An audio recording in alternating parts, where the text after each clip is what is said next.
the gazes at the end of most episodes, and now smiles. Our poor hearts. HyoMin and SeokHoon deserve some, if only a little, romance in Beyond the Bar. What's more, he can be seen taking the coffee for her, in the preview for the next episode. But then, with only a few episodes left, the romance angle is up in the air. Meanwhile, the next case promises to be interesting, and is going to test HyoMin, as she defends someone considered a murderer. What's more, the last case was equally interesting and raised an ethical question: the right to life. Do we have the right to life? To play God? Kim Byung-soo is one of the most disgusting people in the series. And seeing how his mother and wife acted, shows he had enablers around him. He sexually assaulted a 7-year-old and blamed it on alcohol. A reversal of the law is needed in sexual assault cases, especially those involving a minor. Fate really tried Dr. Choi in every way. She had been Min Sol's doctor after the assault, and had been the emergency room attending doctor, when Byung-soo was brought in with a stab injury. It might have been unethical of her to have refused to attend to him, but she can't be blamed for such a reaction. Her convictions and Min Sol's trauma overrode her medical oath. But it turned out that she had been right about Byung-soo. This is where the ethical question arises. Is it right to play God and decide to end a criminal's life? Just as she predicted, Byung-soo almost succeeded in kidnapping an 8-year-old, after his release from prison. With the case under investigation, he decided to flee the country, but karma had other plans. I mean, what were the odds that the same Dr. Choi would be the only doctor on board? It was like fate was testing her. As if it wanted Byung-soo to meet his end at her hands. What would you have done in such a situation? Would you have saved his life or intentionally taken it? 5 years ago, a doctor decided to save his life, following his medical oath, although he agreed with Dr. Choi's point of view. He, however, omitted telling him about his underlying condition, deciding to let karma do its job. But then, I wonder if he would have been able to live with himself, had Byung-soo succeeded in kidnapping and sexually assaulting the 8-year-old. Where do we draw the line? But then, these scenarios and questions wouldn't arise, if the law adequately took care of such vermin. Meanwhile, while HyoMin and SeokHoon feed the viewers crumbs, via their gazes, Jin-woo and Min-jong are another story.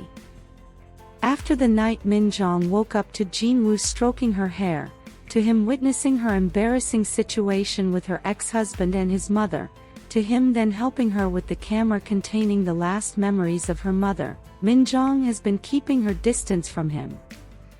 This indicates that she feels something for him, but is not convinced of what it is. She fears that Jin-woo's feelings stem from pity, after witnessing the moment with her ex-husband. But this couldn't be further from the truth, as Jin-woo has always had eyes for Min-jong. Frustrated with her maintaining distance between them, he finally confessed his feelings for her.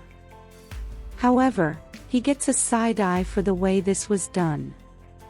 He didn't have to literally drag her against her will to the staircase, or obstruct her way when she wanted to leave. He should be patient, as she obviously has feelings for him. What's more, the office politics is not to be outdone.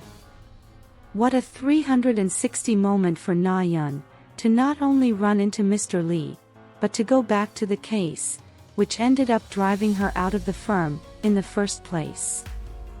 It happens that this was more than Tae-seop's antics, and his father supporting him.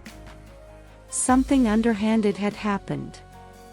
Na-yeon was removed from Mr. Lee's case and expelled from the firm so that Sung Cheol, who likely worked with Blues Ton Fund, could profit from selling the company.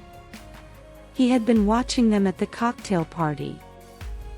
Jung Chae Yeon also seems to have an ulterior motive in hiring Na Yeon as the managing partner, and is secretly working with someone.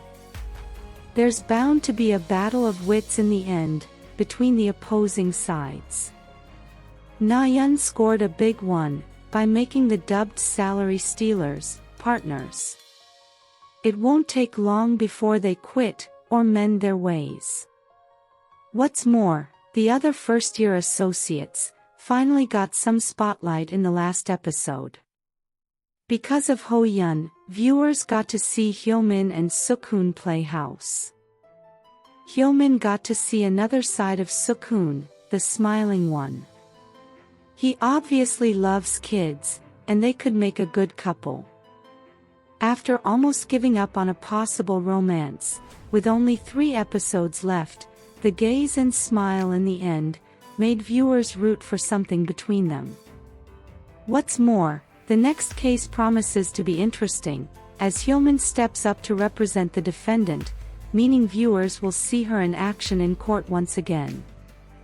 However, this doesn't sit well with the plaintiff's family, as the mother aims her coffee at HyoMin. The case this time is serious, a murder case.